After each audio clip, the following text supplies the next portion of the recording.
Aujourd'hui, je reçois un alumni de HEC Paris Executive MBA de 94 et de Supinfo Paris 1983. Il est également scout de l'âge de 16 ans à 24 ans. C'est un expert en leadership et en digital. Il a une culture internationale aussi bien sociale que business dans 3 pays, la France, les États-Unis et Israël. C'est l'auteur de 3 livres. En 2015, il a écrit 101 questions sur LinkedIn.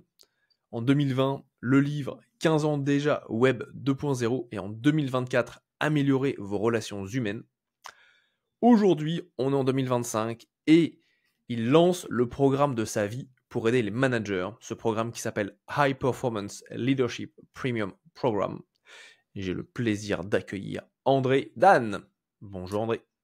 Merci Gaël, merci beaucoup pour ton accueil. Merci de ta présence. On remonte, ça fait au moins 17 ans qu'on se connaît. Eh oui. On a Eh eu oui. un parcours très intéressant, on a continué à suivre. À l'époque, tu étais enseignant donc, à Supinfo. Tu étais mon prof dans la thématique des entreprises, de l'entreprise, je crois que Exact. c'était le nom de ton cours. Oui, stratégie d'entreprise. C'est un cours que Stratégie j'avais de créé en 2002 et j'ai eu le plaisir de te l'enseigner avec tes collègues à Londres où tu avais décidé d'habiter. Moi, j'avais fait Paris et donc je voyageais là où il y avait des écoles de Supinfo. Exactement. Et depuis, on s'est toujours suivi. Oui, T'as participé à plusieurs de mes programmes et j'ai oui, toujours, moi, été très intéressé par ce que tu faisais, notamment en termes de contact. Et t'es monsieur réseau. Enfin, moi, je t'ai toujours oui. vu comme étant monsieur réseau. Merci. Et, et c'est quelque chose aussi bien en France, aussi bien les liens que tu peux créer entre les différents pays, surtout dans le monde des startups. Oui. Et comment est-ce que toi, tu as été amené à développer ce réseau et à découvrir que c'était si important que ça pour toi? Et oui, et oui. En l'occurrence, c'est vraiment très clair dans mon parcours. Au XXe siècle, je l'ai fait sans le savoir, et c'est une première démarche. Et au XXIe siècle, je l'ai fait en le sachant. Et évidemment, quand on en est conscient, on est infiniment plus efficace. Hein. Mhm. Et en l'occurrence, au XXIe siècle, en 2001, j'ai eu une rencontre exceptionnelle avec une jeune Québécoise qui a maintenant près de 90 ans et qui avait lu tous les bouquins de networking aux États-Unis et qui avait créé en français et en anglais d'ailleurs. J'avais payé sa franchise elle s'appelle Lise Cardinal, Mhm. et j'avais payé sa franchise pour le faire en France et en Afrique. Pour faire ses formations, je me souviens, sa première formation s'appelait le et si le succès était affaire de réseau. Ah, Hein, ah. et là, elle avait des programmes d'une demi-journée, d'une journée que j'ai diffusé en France et j'ai accompagné là-dessus sur l'intelligence du networking et l'appropriation des méthodes et outils à plus de 10 000 personnes déjà pour l'instant. Plus de 10 000 personnes, extraordinaire. Et donc, expert en networking. Moi, j'adore la bannière qui est derrière, c'est la bannière de mon événement Pitch Perfect, dans lequel je montre aux, euh, aux entrepreneurs comment faire un pitch qui soit impactant quand on est en Bravo. événement de networking.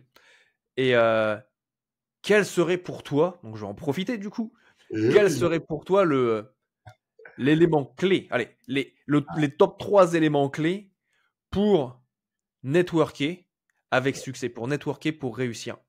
Ouais, extra. Écoute, tu me challenges sur les trois. Hein. Le premier, c'est GPS. Le deuxième, GPS. c'est pitch. Et le troisième, c'est l'entretien réseau. Le premier, GPS, signifie Goals, People, Strategy. L'une des problématiques de beaucoup de personnes, c'est de le faire sans stratégie. Répète-le parce que ça, c'est quelque chose que je dis à tue-tête. En fait, tu vois, quand je vais à des événements de réseautage et que les personnes. Euh, T'as 80% des gens qui ont aucune stratégie, qui c'est viennent exact. juste Ouais. pour Et revoir les copains. c'est ça, c'est de l'amateurisme. et je crains que ce soit majoritaire en effet, même dans une conférence, même nous savons d'après les sondages que euh, trois quarts des personnes qui participent à un événement, même si c'est une conférence, une convention, etc., leur premier objectif, conscient ou inconscient, c'est le networking. Hein, faire connaissance avec de nouvelles personnes ou renforcer des liens existants, évidemment. Exactement. Donc le fait de raisonner avec l'outil GPS, ce n'est pas moi qui l'ai inventé, je l'utilise et je le diffuse. Goals, People, Strategy permet de bâtir la stratégie en phase avec justement les goals. Le P pourrait quasiment être dans le business persona, pour ceux parmi ceux qui nous écoutent qui font du business, le persona auquel ils s'adressent, et la stratégie en fonction justement des objectifs et des people. Deuxième outil, pitch. Et le pitch que je diffuse le plus, c'est le modèle de Lise Cardinal, parce que c'est le plus simple, le plus court d'abord. Ensuite, on peut enrichir la chose. Et c'est un pitch en 15 mots. Et quand je l'enseigne, ta réaction est intéressante, quand je l'enseigne ou quand je coach des gens là-dessus, ils sont toujours surpris parce que dans l'esprit que nous avons, eh bien, 15 mots, c'est pas suffisant pour se présenter. Or, ces 15 mots permettent de donner le ton, de donner une intention, d'exprimer une ambition. D'accord? Et à partir de là, on permet à l'autre de s'exprimer. Rien n'est pire que de parler 5 minutes sans avoir une réaction de l'autre, à qui l'on parle. Et donc, ma recommandation toujours quand je travaille sur le pitch, à ma manière maintenant, c'est tu prépares 15 mots, potentiellement tu les adaptes un peu, mais pas trop, pour que ce soit très voilà, rapide à faire et simple et bien aussi, pas seulement avec la tête, mais aussi avec les tripes, d'accord. Et ensuite, tu permets à l'autre de s'exprimer. Et à partir de là, tu bâtis. Bien sûr. Et le troisième... Quels sont ces 15 mots, André? Est-ce que tu peux ou quels sont tes 15 mots, peut-être? C'est une excellente question que me posent souvent les gens que j'accompagne là-dessus. Et là, de façon très simple, je l'ai en tête. J'ai le bonheur d'accompagner 1 millier de personnes par an pour les aider à grandir. Magnifique.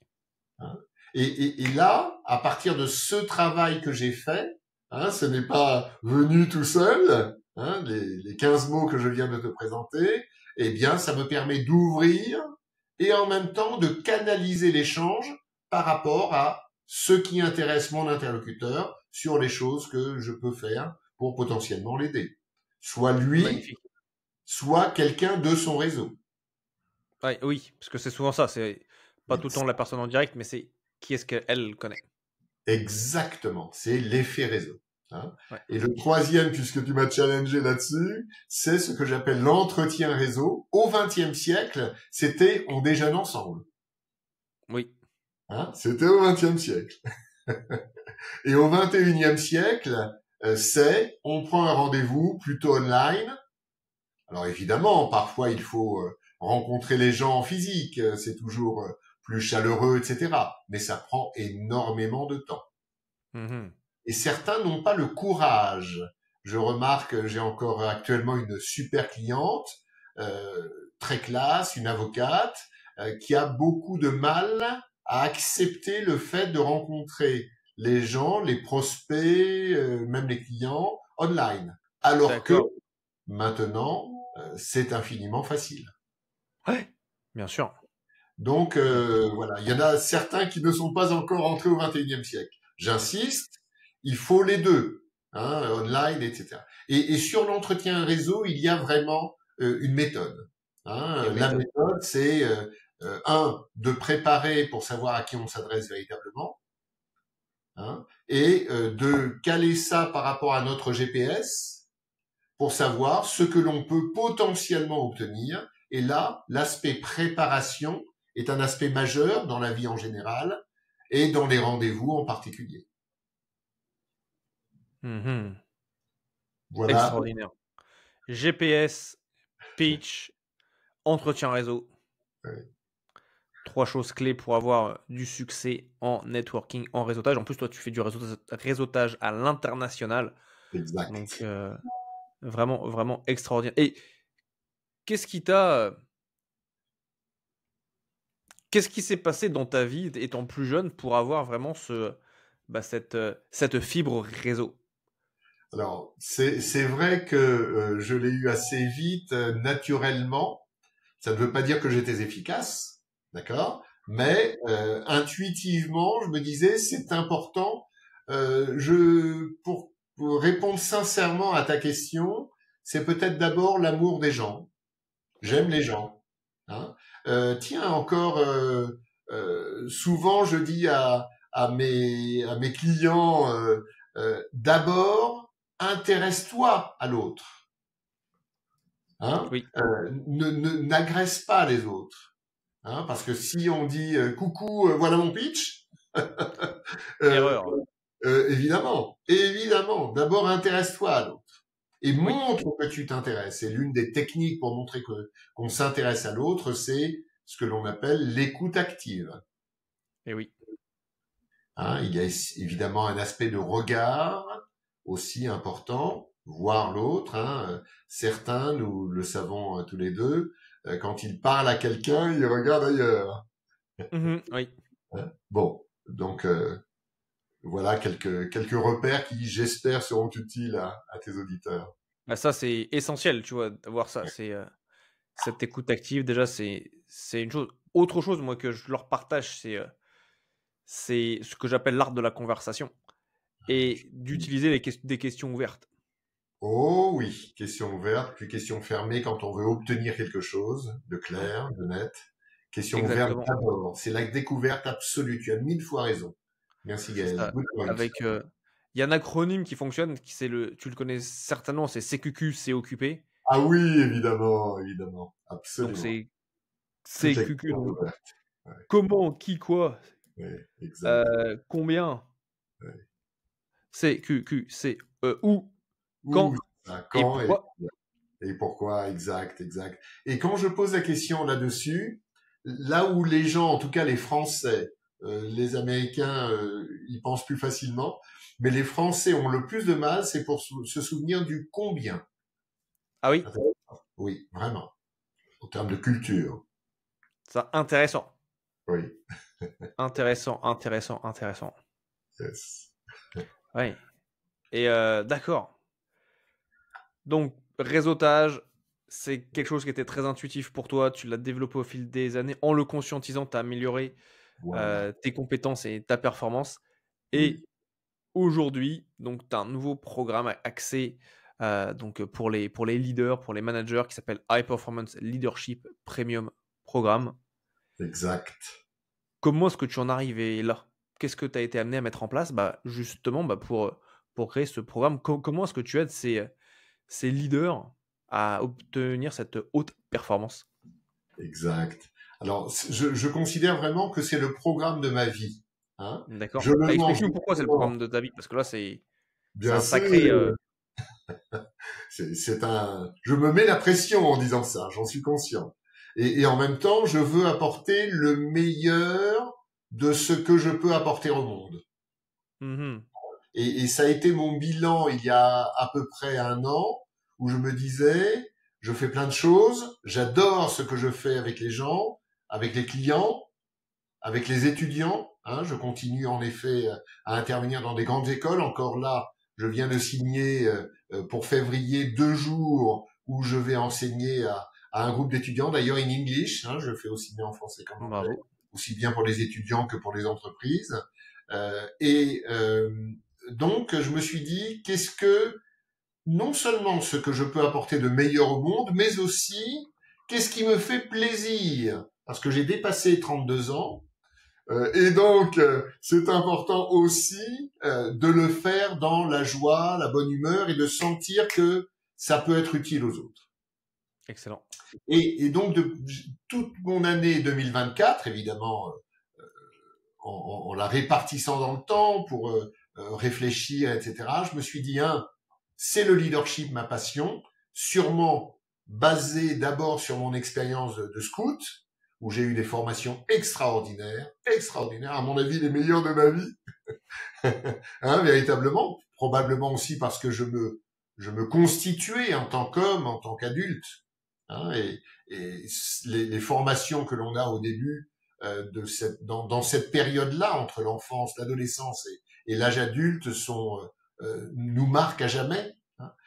Et ensuite, dans la continuité, j'ai eu un certain nombre d'autres formations sur le leadership, par exemple à HEC, où je me suis complètement approprié cette notion-là, et je sens que le monde aujourd'hui, je parle d'abord du monde et ensuite de l'entreprise, qui est mon cœur de métier, hein, j'interviens sur la vie professionnelle, eh bien, les entreprises et le monde ont besoin de meilleurs leaders.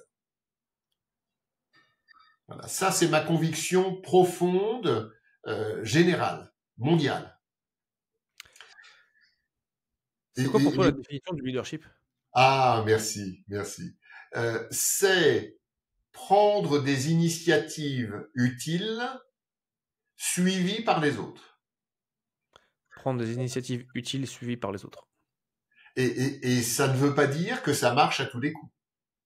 Hein? Si l'on ne prend pas de risques, eh bien, on n'atteint pas des choses ambitieuses.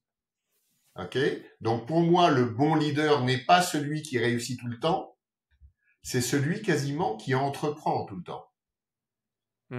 Et qui analyse la situation, je parle parfois d'intelligence de situation, avec les paramètres des cartes sur table, et qui fait sa propre composition de ces cartes pour proposer une initiative qui va marquer les gens, qui va intéresser les gens, qui va motiver les gens, et ainsi, on avance ensemble dans la bonne direction, dans la meilleure direction possible. Magnifique. Donc, quelqu'un qui montre le chemin. Et en termes de... Et quelles seraient les compétences nécessaires à ce leadership tel que tu le définis enfin, non, plutôt, quelles sont les compétences que toi, tu as analysées et qu'il manque pour toi et qui fait que voilà, les leaders sont un peu... ne sont pas là où toi, tu les imagines qu'ils pourraient être. Yes. Écoute, dans mon analyse, il y a 3 parties de l'être humain qui ont ici une importance capitale. Hein, le cerveau, le cœur et les tripes, hein, le foie, etc. D'accord? Donc, cerveau, cœur et tripes. Et le cerveau, c'est l'intelligence, hein, et dans le monde occidental, on cultive beaucoup ça, hein, et pas assez le cœur. Le cœur, c'est l'émotion, hein, l'intelligence émotionnelle, d'accord? Et les tripes, c'est le courage. D'accord. Hein? Et ainsi, quand on assemble ces 3 dimensions, on a plus de chances de réussir. Si l'on reste seulement au niveau rationnel, l'une des problématiques de la culture française, d'accord, eh bien, on se plante souvent parce qu'on ne considère pas assez l'émotionnel.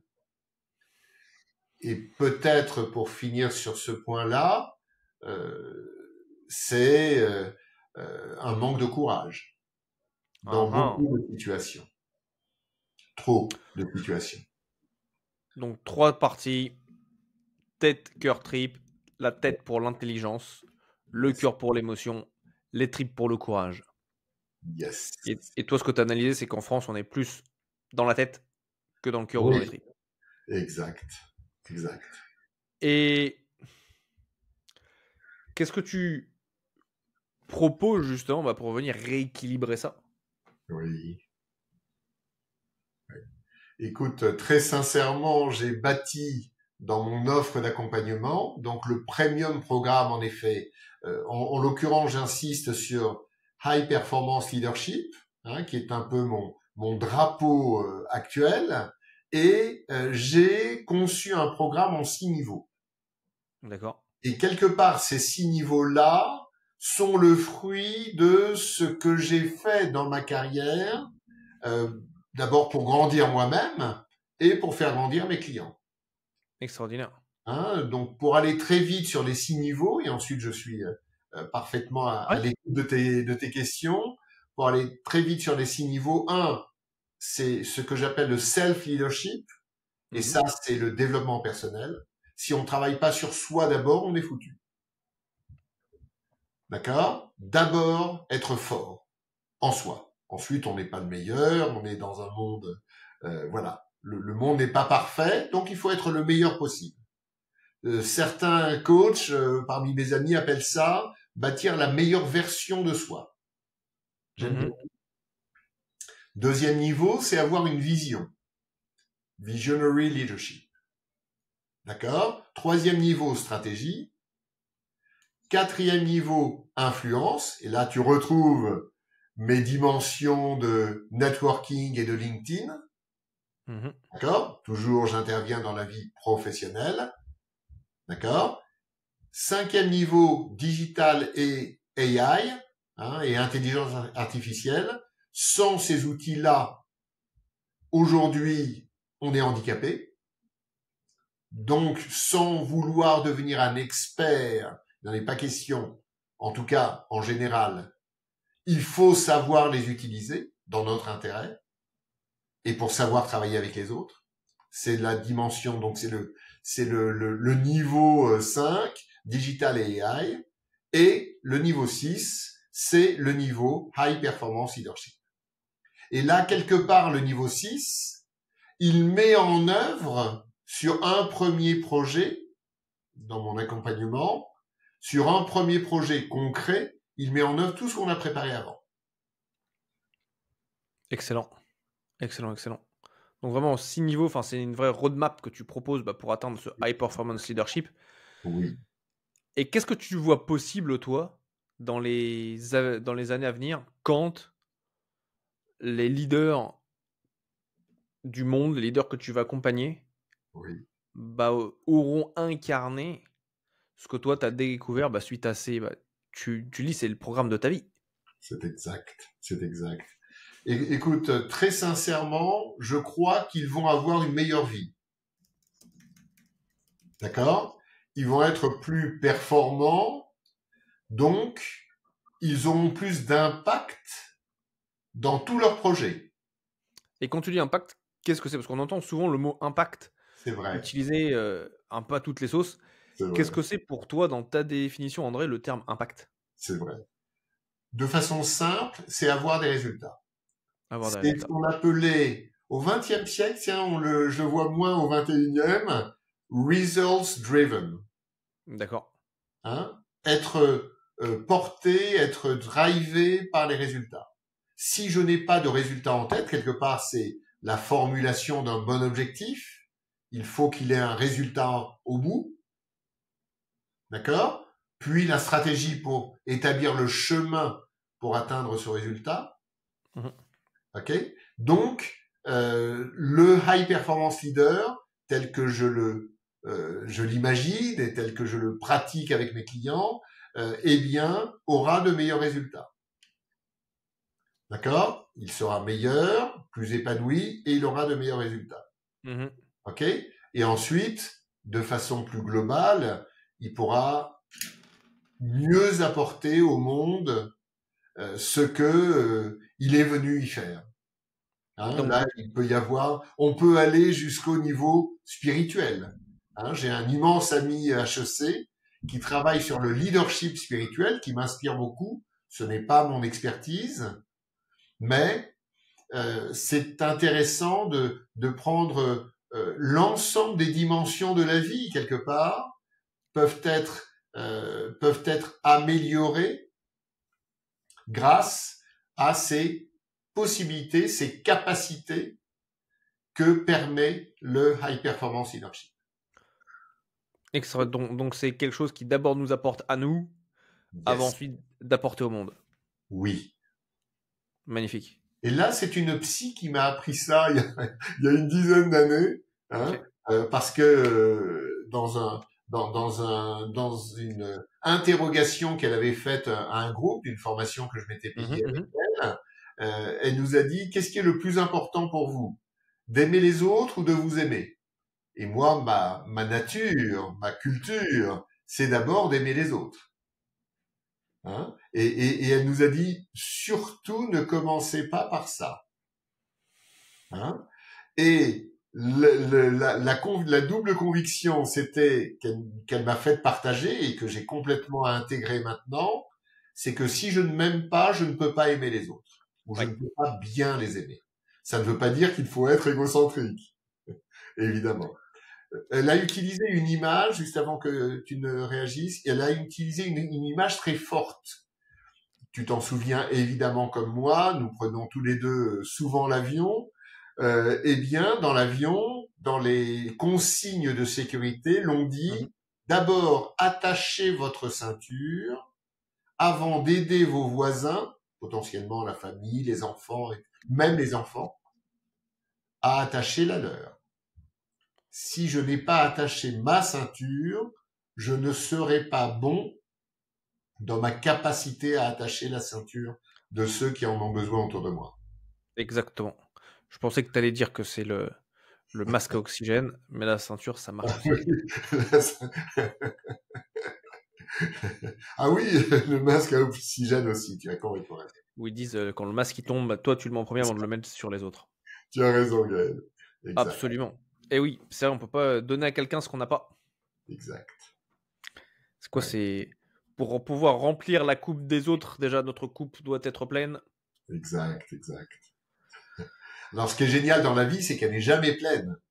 Moi, je considère que j'apprends tous les jours. C'est vrai, c'est vrai, c'est vrai, c'est vrai. Mais elle se remplit petit à petit, quoi. Exact, exact. Magnifique, magnifique, magnifique. Bah c'est très clair, ça c'est très intéressant bah, de voir. Et je pense que quand tu vois ce qui se passe dans le monde, il y a un petit peu je dirais voilà, une crise du leadership, tu vois. C'est un Exact. peu à quoi est-ce que ça ressemble aujourd'hui le leader et qui et à quoi ressemble le leader de demain. Oui, exact.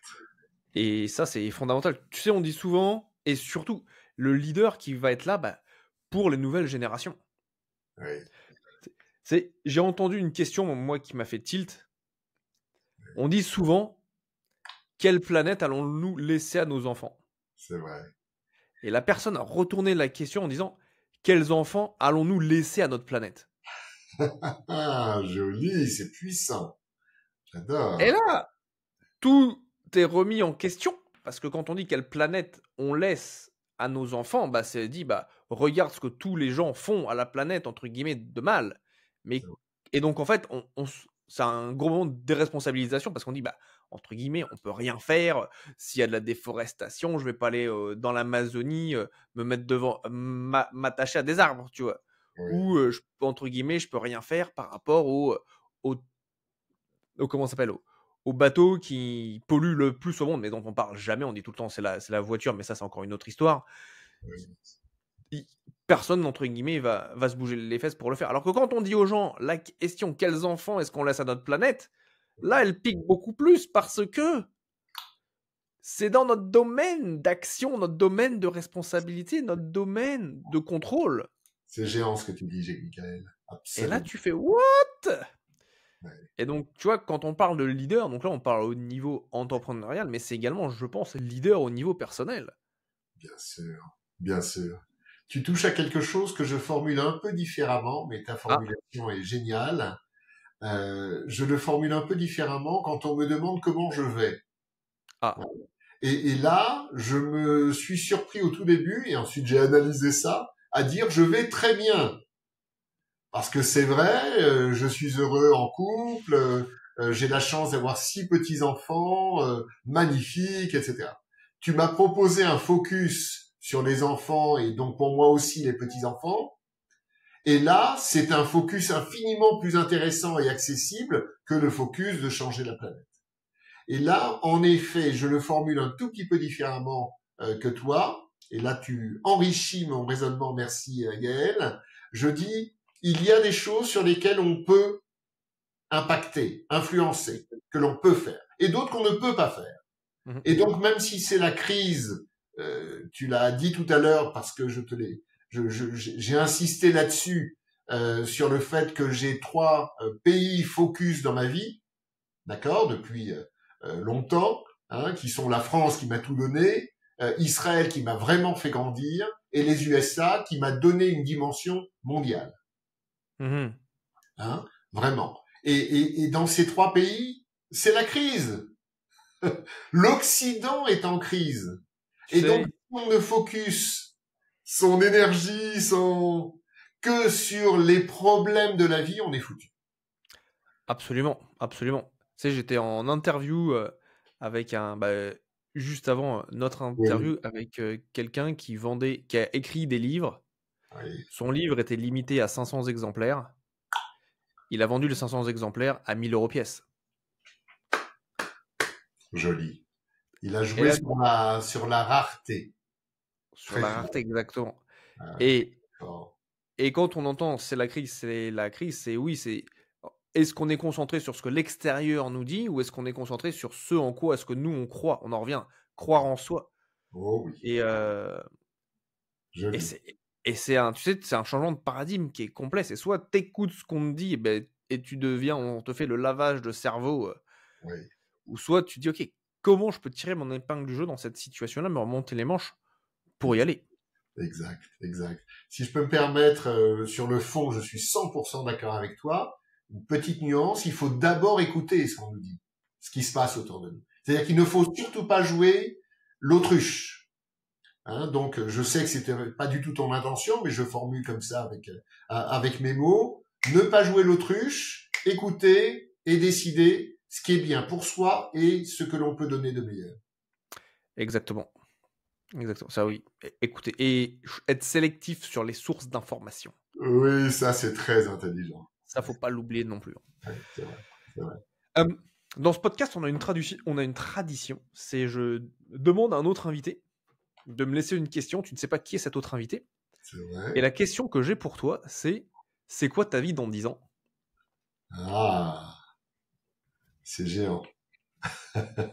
Intéressant, ma première réaction. Elle va être encore plus forte qu'aujourd'hui. Sinon, ça n'a aucun intérêt. Magnifique. Mon petit enfant, le plus grand aujourd'hui, a 12 ans. D'accord. C'est une fille, elle aura donc, Charlotte, elle aura donc 22 ans. 22 ans, ouais. Mon plus petit aujourd'hui a 1 an. Elle aura donc 11 ans. Ok? La première chose, c'est que je veux leur donner le maximum. Magnifique. De Ça ce ressemble à que quoi je le peux maximum leur pour toi? apporter. Pardon? Ça ressemble à quoi pour toi donner le Merci. maximum? Ouais. C'est d'abord l'amour, l'accompagnement, potentiellement aider quand il y a des problèmes. Et je vais te dire un secret, l'argent. Mon obsession avec mes enfants et aussi mes petits-enfants, c'est de les rendre autonomes.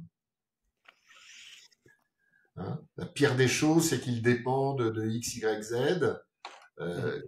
Pas indépendants évidemment, tant qu'ils n'ont pas l'âge, hein, mais autonomes. Savoir se débrouiller par soi-même. Savoir choisir des choses, savoir décider des choses. Hein, pour donner une image très simple, et à chaque fois ça surprend mes belles-filles qui ne sont pas habituées, dès l'âge de 3 ou 4 ans, je donne ma carte bleue à mes petits-enfants pour qu'ils payent le restaurant.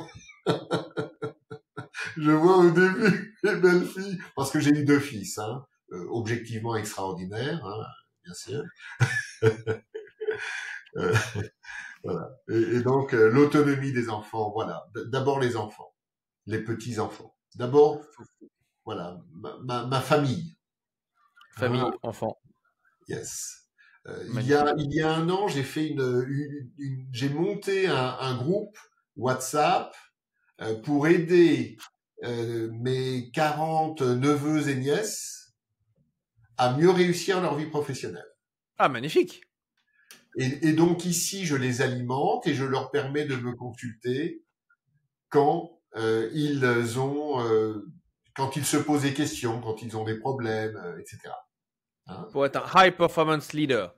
Absolument. Alors, je leur dis pas tout de suite ça pour ne pas leur faire peur, mais c'est là que je veux arriver avec eux aussi. Magnifique. Bah, s'ils écoutent le podcast, ils seront peut-être... Oh oui, je leur donnerai le podcast aux 40 neveux et nièces. Magnifique, magnifique. Et pour toi, André, Oui. donc le titre du podcast, c'est le différenciateur inné. Pour toi, André, c'est quoi ton différenciateur inné? Et oui, là, c'est l'une de tes meilleures questions, Gaël.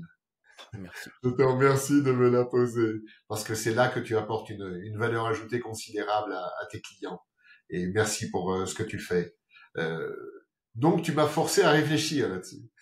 Ah, Et c'est évidemment utile pour moi de réfléchir là-dessus. Et je me suis d'abord posé la question, qu'est-ce que mes clients me disent?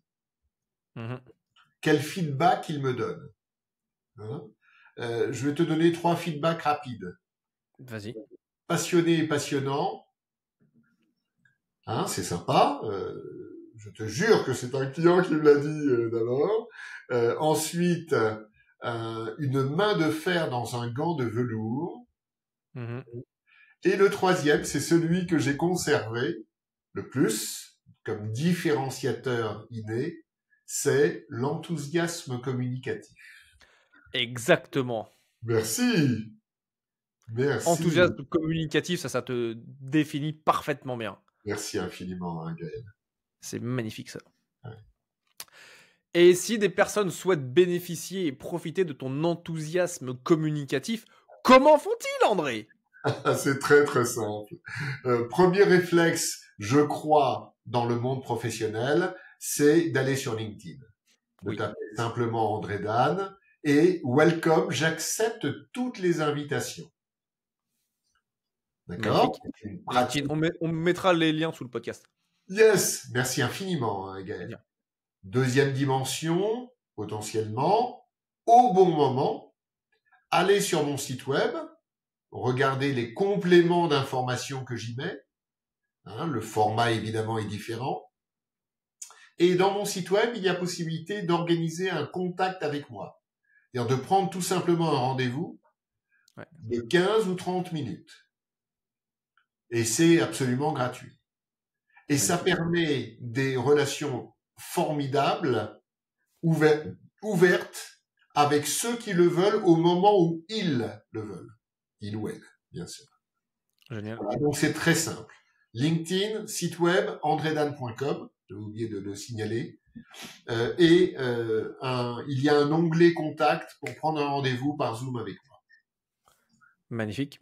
Superbe. Pour les personnes qui souhaitent cet enthousiasme communicatif, c'est ça le mot? Exact, c'est ça que m'a dit mon client de la Poste en premier. Ah, le patron de la stratégie et de l'innovation de la Poste. Mon ami, maintenant il est devenu un ami, Bernard Horry. Bernard m'a dit, c'est incroyable.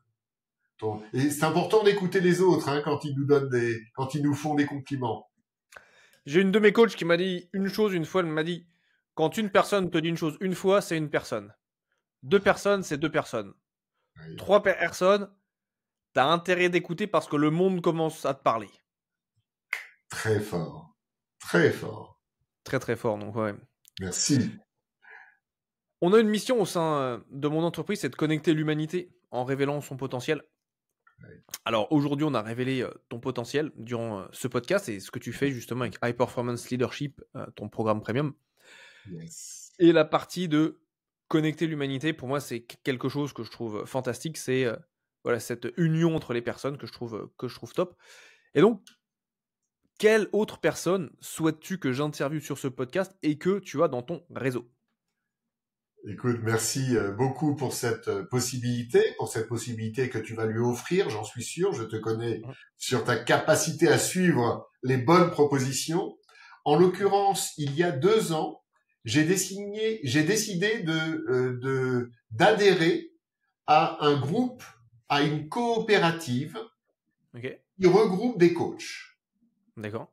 Et cette coopérative a été créée par une femme que je trouve extraordinaire, qui est devenue une immense amie pour moi, d'accord, qui s'appelle Florence Rolot, R-O-2-L-O-T, Et après une immense expérience dans le coaching avec, pour ceux qui connaissent l'ICF, l'International Coaching Federation, eh bien, elle a décidé de créer sa coopérative pour proposer à des coachs comme moi de rejoindre et d'avoir une démarche collective sur le marché. Exemple simple et concret. Nous savons que pour des indépendants, comme je le suis, il est très difficile de faire des affaires dans des grandes structures. Mmh. Si je l'ai fait avec la Poste, c'est que dans un club d'affaires, j'ai rencontré le patron de la stratégie d'innovation, on a eu un bon fit, d'accord, et il a décidé de prendre mes services. Ça va? Ça, c'est clair. Mais évidemment, ce n'est pas, sans cela, je n'aurais pas fait l'affaire à la Poste. J'imagine. Ok? Donc, alors il y a évidemment des exceptions. Par exemple, j'en ai fait à la SNCF, alors qu'on m'avait dit la SNCF ne prend jamais d'indépendants. Mais voilà, j'aimerais en faire plus. Donc la conviction ici, dans ce marché qui se structure, qui est encore en structuration du coaching, ok, oui. J'ai analysé aujourd'hui que seul, c'était difficile. Mmh. Ok, je continue à faire des affaires seul. Ok, c'est mon business courant et j'en suis heureux. Mais j'ai décidé de rejoindre Coachline, Coachline, qui est la coopérative que mon ami Florence Rollo a créée. D'accord? Et elle a déjà regroupé à la force du poignet 70 coachs. Magnifique. Qui ont donc signé, qui ont cotisé à cette coopérative, d'accord, afin d'être plus forts ensemble. Extraordinaire. Oui, et là c'est vraiment le succès considérable de Florence et cela me fera plaisir quand tu la contacteras, quand tu feras ton podcast, que je diffuserai aussi parce que j'adore son discours, il est plein d'intelligence, de pragmatisme, d'expérience, de cœur et de courage. Magnifique. Magnifique, magnifique. Eh bien, Florence, l'invitation est lancée. Un grand merci, André. Et on arrive sur la fin de ce podcast et je vais te laisser le gros mot de la fin. Donc, avec quoi souhaites-tu que nos auditeurs repartent aujourd'hui? Il est possible de devenir un leader. Je suis assez surpris qu'encore en 2025, des gens de qualité que je connais me disent « Est-ce que je peux devenir un leader ?» Oui, potentiellement tu l'es déjà au moins en partie. Et en étant conscient de cela et en développant cela, tu vas aller plus loin et tu vas aider le monde. 2, il est possible d'améliorer ses performances par un certain nombre de compétences, c'est vrai, et par une organisation de ces compétences, les capacités à faire et à réussir des projets. Mon centre d'intérêt est sur la vie professionnelle, sur le monde économique. C'est là que j'apporte le plus, d'accord ? Et donc, en conclusion du gros mot que tu m'as proposé ici, c'est vous pouvez devenir un high performance leader et on en parle quand vous voulez. André Dan, merci beaucoup pour ton temps, pour toutes ces informations, pour ton approche du networking, pour ton approche du leadership. Et bah écoute, moi je te dis à très bientôt. Et pour tous ceux qui étaient avec nous aujourd'hui, bah on se voit la semaine prochaine dans le prochain épisode du podcast Le Différenciateur Inné. À bientôt. Je suis impressionné par ce que tu fais, Gaël. Merci pour tout. Merci.